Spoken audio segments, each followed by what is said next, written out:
Bonsoir tout le monde. Pour l'entretien de la rose trémière en langue française, c'est du début jusqu'à la 12e minute environ. مرحبا اللي بده يتابع الفيديو كيف يعتنوا بالروز تريمير باللغة العربية يتابع من الدقيقة 12 تقريبا للآخر. Et là, il y a aussi, ici, voilà, ça pousse partout à Beyrouth. بتطلع وين ما كان ببيروت، ومش بس ببيروت، surtout le Liban، بكل لبنان. On a aussi du blanc, hein. Il y a du blanc, il y a du rose qui pousse à l'état naturel au Liban. Ok, alors, la plante, elle est là. Désolé, je suis dans mon jardin, je suis en train de travailler depuis ce matin. Il y a de la merde partout, je n'arrive pas à ça, je viens de couper la semaine passée, j'ai même pas eu le temps de la balancer. Je suis en train de travailler, bon j'ai commencé là, je suis en train de nettoyer et je suis allergique au pollen. C'est super ça. Ok, la plante elle est là. Désolé, il y a ça qui l'a fait coucher, mais je vais couper après, je vais libérer la plante. Le pied il est là. Bien sûr, sans arrosage. Sans rien du tout, elle a poussé naturellement, par graines bien sûr, par semis, naturellement, depuis 3 ans environ. C'est sa deuxième floraison, parce que la première année elle va pas fleurir, la deuxième année elle va commencer à fleurir. Et ce que j'avais sémé, c'était des... Bon, ça je vais vous montrer l'emplacement et je vais faire une vidéo. Après je vais couper les hampes florales pour faire la vidéo à Beyrouth, parce que je dois quitter le sud dans 15 minutes. Je vais vous montrer un peu, il pousse vraiment partout, hein, partout. À Beyrouth, partout, surtout le Liban, au sud Liban, dans le nord, partout. Et je vais vous montrer à l'état naturel. On est au sud, derrière la clôture des roses trémières qui ont poussé à l'état naturel. Alors, là voilà la plante. Au fait, elle n'a pas une seule hampe florale parce que ce sont des nouvelles, mais il y en a d'autres. Moi, quand je les ai plantées il y a 4 ans, déjà celui qui est dans mon jardin, il a 2 hampes florales parce qu'il a 2 ans. Mais il y en a d'autres que j'ai vus qui ont près de 8 à 9, 10 hampes florales sur le même pied. Voilà, elle va pousser partout. Bon, j'ai les gants, je suis en train de travailler, je vous dis. On est le 15 mai, hein, 15 mai 2021. Bon, elle va pousser un tout petit peu, on a des bergers. C'est mon village, la vue de mon village, de ma maison plutôt. Ah. Bon là, j'ai coupé les fleurs pour faire la vidéo à Beyrouth.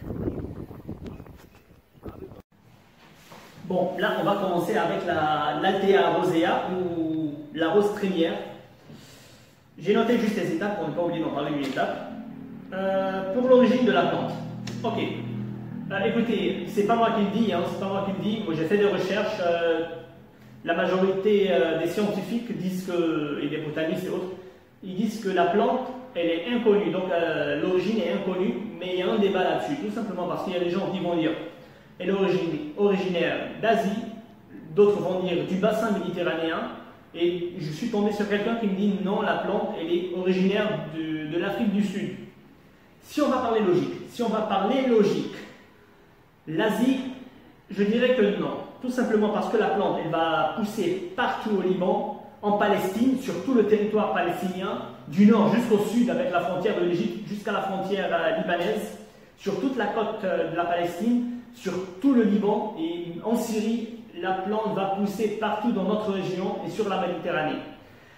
Donc moi je dirais que ça sera plus, on va éloigner l'Asie, parce que l'Asie c'est en général un endroit humide et un endroit tropical. Et la plante n'aime pas beaucoup l'humidité, c'est une plante qui va pousser dans un sol très sec, comme la Méditerranée, comme le Liban, comme la Palestine, comme la Syrie, comme la Turquie, bon, sur tout le vent et les régions de la Méditerranée. Donc moi je dirais, on peut parler aussi de l'Afrique du Sud, parce que selon la géographie, l'Afrique du Sud c'est vrai qu'on a des endroits un peu humides, mais l'Afrique du Sud en général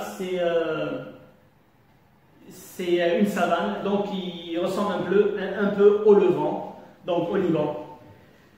Voilà, bon c'est pas moi je dis seulement mon point de vue, hein, mon point de vue.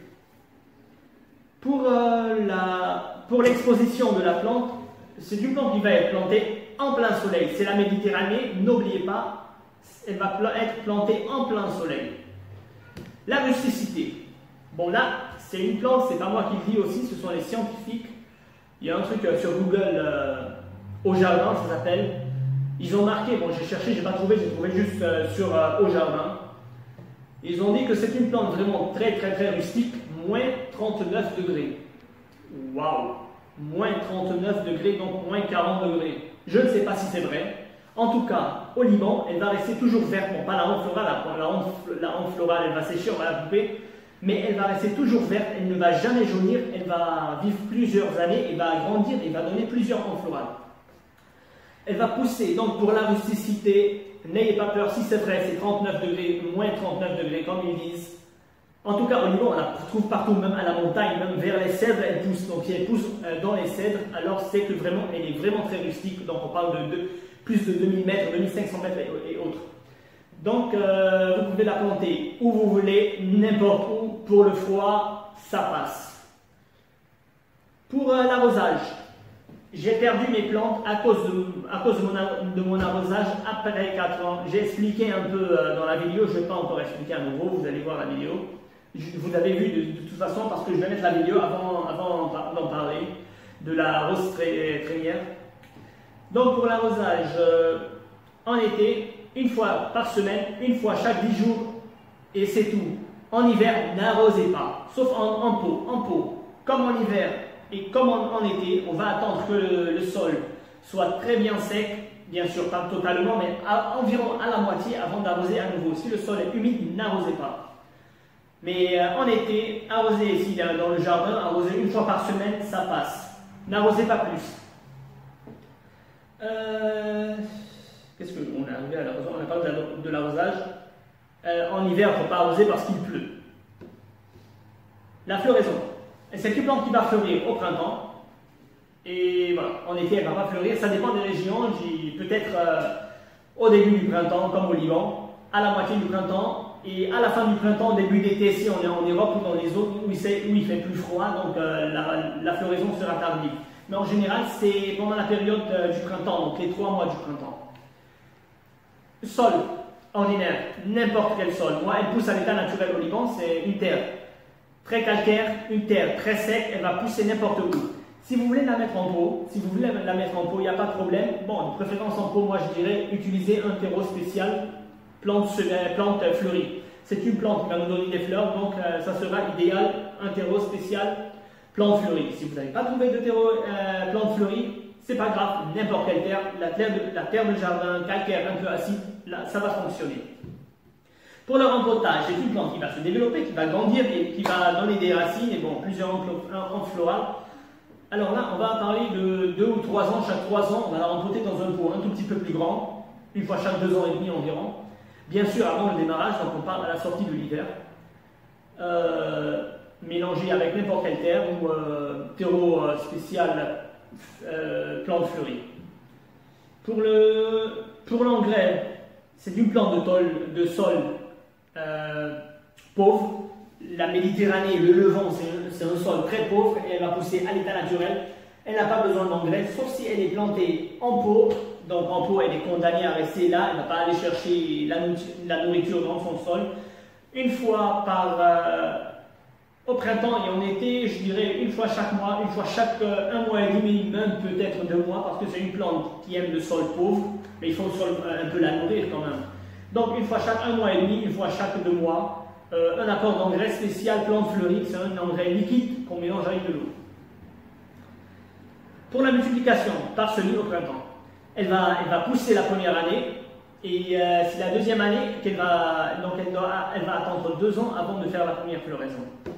Pour les maladies, écoutez, on n'a pas, sauf quelques insectes qui vont venir grignoter un peu, percer les feuilles, bon ça c'est pas grave, c'est une plante vivace qui va disparaître de toute façon. L'esthétique c'est pour juste 1 mois et après c'est terminé, elle va rester juste à la base en bas. Mais elle peut être atteinte aussi par la rouille. La rouille, c'est une maladie fongique. C'est une poudre orange qui va venir s'installer sur la plante quand il y a une très forte humidité. Donc évitez de pulvériser de l'eau sur le feuillage. Il ne faut pas vraiment lui donner trop d'humidité. Ce n'est pas une plante qui va supporter l'humidité du sol, ni sur son feuillage. Sinon, elle va être atteinte de la rouille qui va peut-être faire tuer la plante et même dans son sol, faire pourrir les racines, comme ce qui s'est passé à moi. Maintenant, je vais chercher les variétés que j'avais, les fleurs doubles avec plusieurs pétales, pas celle-là. Bon, celle-là, je ne vais pas la retirer, c'était dans mon jardin, je ne vais pas la retirer, bien sûr, je vais la garder. Mais je vais planter à l'emplacement, dans le même emplacement, à côté, tout à côté, des graines que je vais semer moi-même dans des petits pots et après les remettre en pleine terre. Bien sûr, je vais mettre le système d'arrosage, je vais faire un petit trou, j'ai mis le goutte à goutte, je vais mettre le goutte à goutte, mais pas sur le pied de la plante, juste au milieu, aux alentours, pour leur donner un tout petit peu d'humidité, pas plus. Bon là, c'était tout pour la plante, c'est une plante vraiment très rustique, comme ils ont dit. C'est une plante qui va s'adapter dans un sol très pauvre, un sol où il ne pleut presque pas.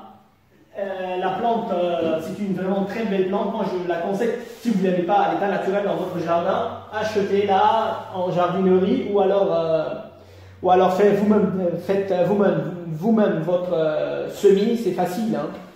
Et là. Voilà, c'était tout pour la rose trémière.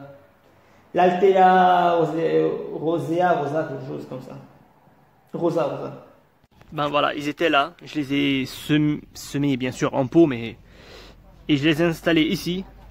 Et là, ils ont passé, c'est depuis qu'en 2016, hein, ils ont passé 2 ans sans problème, 3 ans sans problème. Quand j'ai mis mon système d'arrosage, j'ai mis trop d'eau. Ben, excès d'humidité, parce que le système il est réglé une fois chaque 3 jours, une fois chaque 4 jours, ça dépend. Ben là, excès d'humidité. Les plantes ont été noyées et je les ai perdues en 2020. Bon là, je vais chercher des graines et planter à nouveau. Et là, il y a aussi, ici, voilà, ça pousse partout à Beyrouth. peut-être là, وين ما كان ببيروت. ومش بس ببيروت, surtout le Liban, بكل لبنان. هون عنا اللون الزهر واللون الأبيض كمان. ففي لونين 3 بيطلعوا بلبنان بشكل طبيعي. اوكي, هيدي النبتة عندي طلعت لحالها من 3 سنين. هي تاني مرة بتعطي ورد, لأنه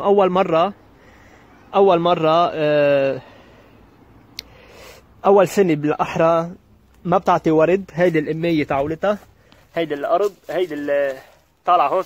سوري على صوتي شوي. وعندي هيدي قصيتها الحامضة, بس بدي اقصقصها لكبها لانه مش قادر احملها كتير تقيله. وعم نظف الجنينه هلا بلشت هون, بس عندي حساسيه على العشب وعلى الورد تبع الربيع. فبس بنزل على الجنينه بكلها. هلا جمعة الجاي بدي كفي, لانه ما في كفي هلا. بعد ربع ساعه نزل على بيروت. هلا هون طلعت لحالها, طبعا ما عم بسقيها بالمره, تنسقى بالصيفيه بالشتويه. بالصيفية بتختفي, بتضلها بس من تحت. هلا ممكن تاخد شوية مي من الشجرة اللي زراعها هون, لأنه في سيستم مي هون. ففيها تقريبا في السيستم هون تاعولها, السيستم هون. وهيديك يعني في بالسقاية تاخد بس شوية رطوبة يعني, بس أنا ما بسقيها أبدا. هلا حاعمل فيديو عنهم, بس بدي أقص بس الوردات اللي عامل فيديو ببيروت, لأنه مش قادر ما في أعملها هون. وحفرجيكم تطلع النبتة وين ما كان, ببيروت, بالجنوب, بالشمال, وين ما كان تطلع.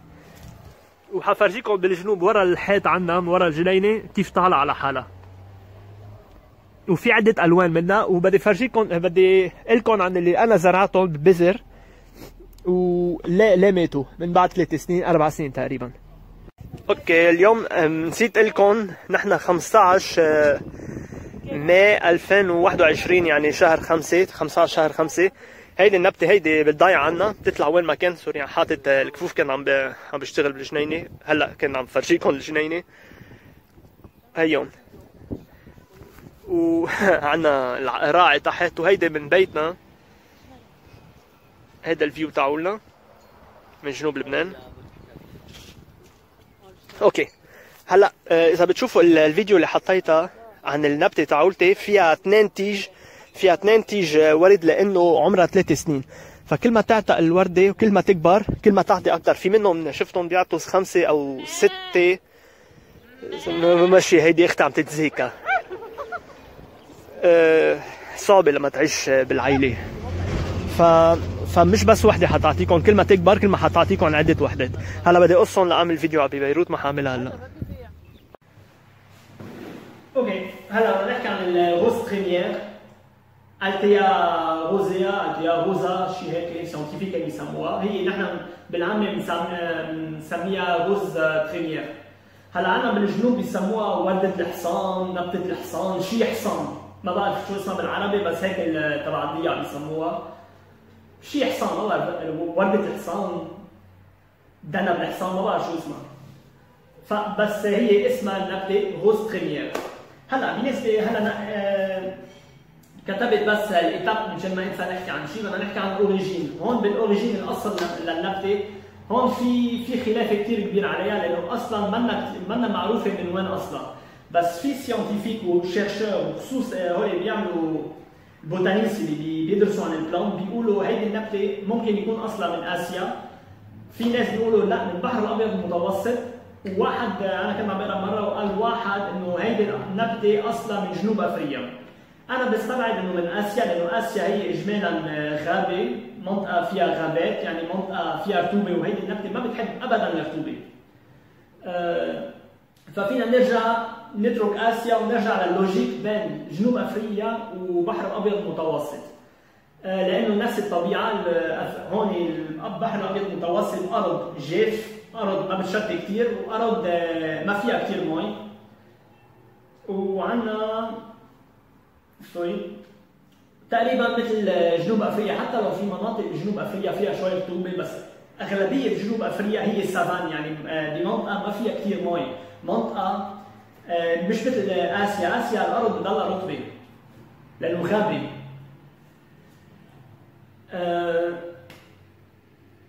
هلا ما حدا ينط لي ويتذاكى يقول لي ما لبنان كمان باسيا، والبحر الابيض المتوسط في جزء منها باسيا. عم بحكي عن اسيا، عم بحكي عن اسيا الشرقيه، يعني الصين، الهند والباقيين، المنطقه الاستوائيه.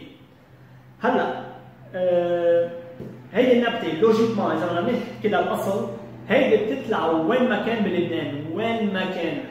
حفرجيكم ببيروت، بالجنوب، وحتى بالارز بتطلع، بفلسطين، بكل فلسطين بتطلع، بسوريا بتطلع، يعني بتتأقلم بكل الجو تبع اللوفون اللي هي البلاد الشام بالاحرى، فحنلاقيها وين ما كان بلبنان.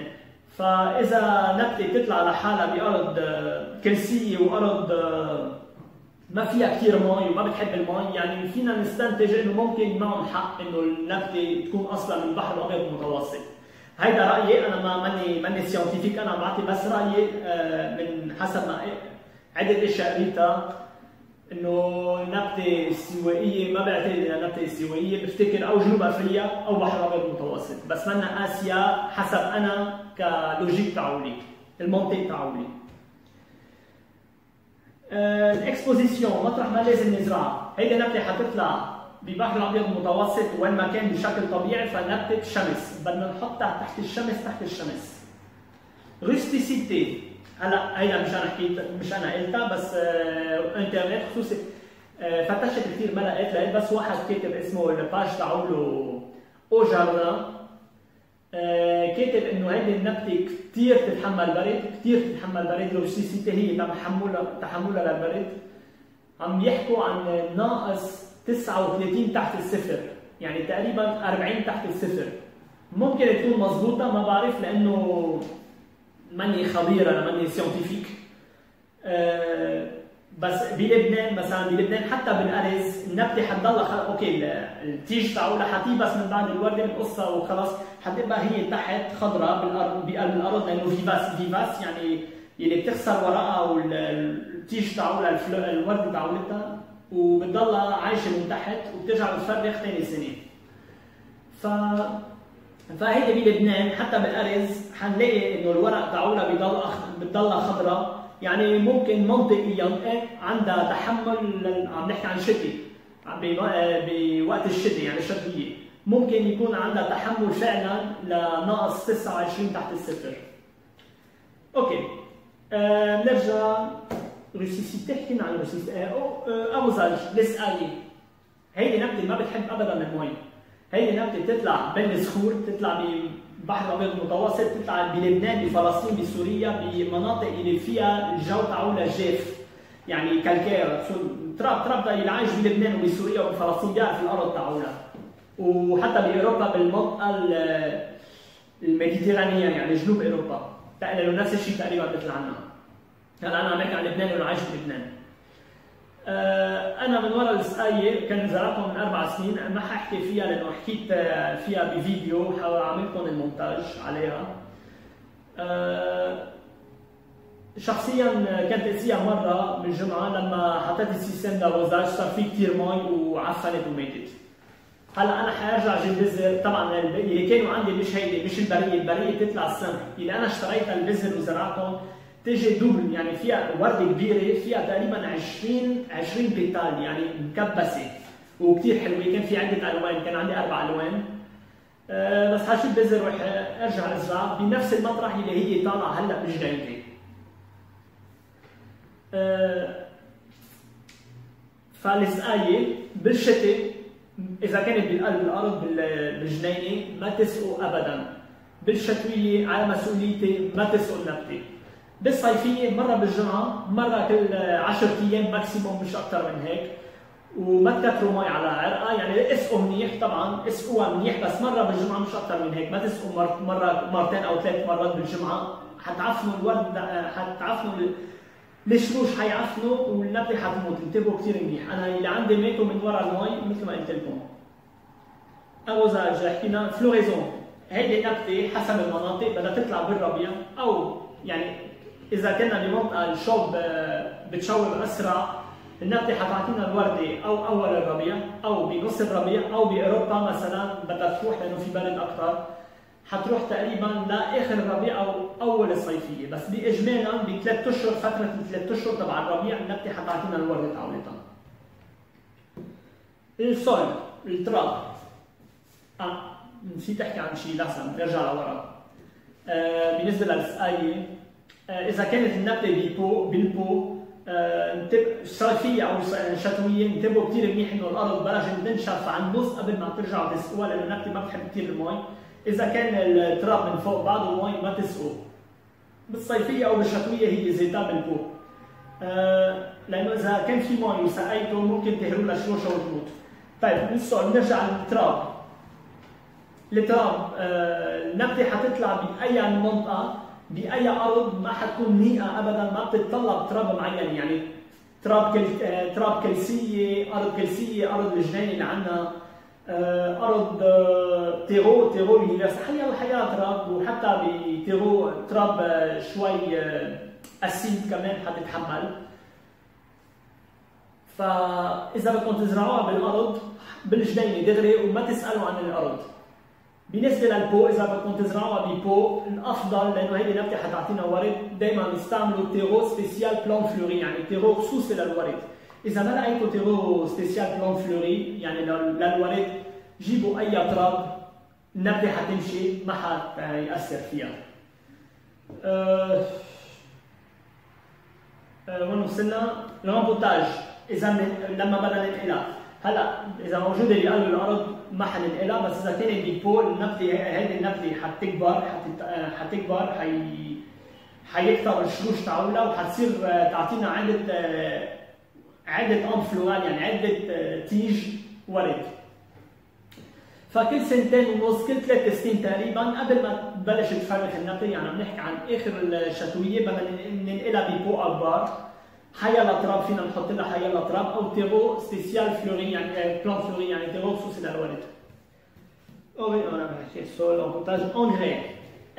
السماد تاعولها هيدي نبته بتطلع باراضي فقيره كثير، فهيدي نبته ما بدها بحاجه لتيجوا تحطوا لها زبل او تغذوها باي شيء اذا كانت بالارض، لانه اصلا الشروش حتروح تفتش هي بشكل طبيعي على الغذاء تاعولها. الموضوع بيختلف بالبو، اذا مزروعه النبته ببو يعني بالقلب الارض شو بدكم فيها ما تعطوها لا غذاء ولا شيء، هي بتتكل على نفسها. بس بقلب البو انتم النبته محصوره بهيدا البو، يعني ما حتقدر تروح تفتش على الغذاء، فانتم لازم تعطوها. بس لانه ما بتحب كثير الغذاء بدنا نعطيها بالربيع وبالصيفيه مره كل شهر ونص مره كل شهرين، بنحط لها شويه انغري سبيسيال بلون فلوري يعني خصوصي للورد، هي بيجي سائل بيخلطوه مع مي ومش اكثر من هيك. ملتيبليكاسيون كيف بنكتر منها للشتله؟ طبعا ببذر بالربيع، ما في ولا اهين من هيك، بذرتها قدرت تفرخ، وفي منها عده الوان على فكره، في كثير الوان منها. بيزرعها بالربيع، اول سنه ما حتعطيكم ورد، ثاني سنه بتبلش تعطي الورد، لانه بدها سنتين لتبلش تعطي اول ورده. هلا ملدي اجمالا اذا ما سقيته كثير وما هريتوا لها شروشها ما عندها كثير امراض، في عندها كم حشره مش مشكله بتيجي بتاكل لها ورقها، حشرات ما بيأثر، لانه اصلا الورده ما حنستفيد منها الا تقريبا شهر بس بالسنه كلها. حتيجي حتعمل التيج تاعولها، بس تخلص التيج بدنا نقصها من تحت وخلص نكبها، والنبته حتضلها بقلب الارض، فما في كثير ما عندنا كثير حشرات تيجي عليها. في اوقات هيك حشرات تيجي بتنقودها مش مشكله هولي، لانه اصلا بريه هيدي. ما انا 4 سنين ولا مره حطيت شيء عليها، ممكن شوي من اذا اجى المن رشوا صابون وبيمشي مي وصابون مره واحده خلص خلصت. بس اللي بيأذيها للنبته هي الفطريات، يعني خصوصا الغوي هي مرض فطري لونه مثل لون اورانج، تجي على الورق تاعولها، وممكن اذا تكترت على الورق ممكن تقتلها، وعلى النبته وممكن تقتلها. الغوي مرض فطري، يعني بيقول مرض فطري عم نحكي عن جو كثير رطب، يعني بالارض ما تسقوا كثير وما تكبوا ابدا مي على الورق، لانه ممكن يصير عندها كثير رطوبه على ورقها اللي بيخلقها الغوي، اللي بيخلق عليها الغوي. هلا اذا صار عندنا غوي على النبته فينا نقص الورقه اللي فيها غوي ونكبها بعيد او بالزباله او نحرقها، نتخلص منها المهم، ومنخفف من المي ومن الرطوبه عليها، النبته حترجع طبيعي وما حيأثر، ما حتموت يعني. طيب هذا كان كل شيء. هيدي نبته عن جد كثير شو اسمه، كثير تتحمل مناطق ما في مي، يعني فيكم تزرعوها بمنطقه ما في كثير مي، ونبته بتعطينا ورد كثير حلوه، وبتتحمل برد بشكل رهيب، ففيكم تزرعوها وين ما كان. يعني عم نحكي عن ناقص 29 تحت الصفر، يعني ناقص 40 تحت الصفر، يعني فيكم تزرعوها وين ما كان، ما في ولا اي مشكله. طيب هيدا كان كل شيء عن النبته، عن الالتيا روزيا او روزيي بريمير. يعني زرعتهم بذر بال 2016 ببو صغير، بعدين رجعت حطيتهم هون هي ب 2016. ما كان عندي سيستم، عاشوا 3 سنين اعطوني ورد وكل شيء، بس لما حطيت السيستم هلا انا مرجلج السيستم تاعولي كل 3 ايام او كل 4 ايام مره، فصار في كثير مي على الشتله وخسرتهم، عفنوا، خسرتهم بال 2020. هلا بدي ارجع اجيب بذر منهم وارجع ازرع، لانه بدي عده الوان وهيك.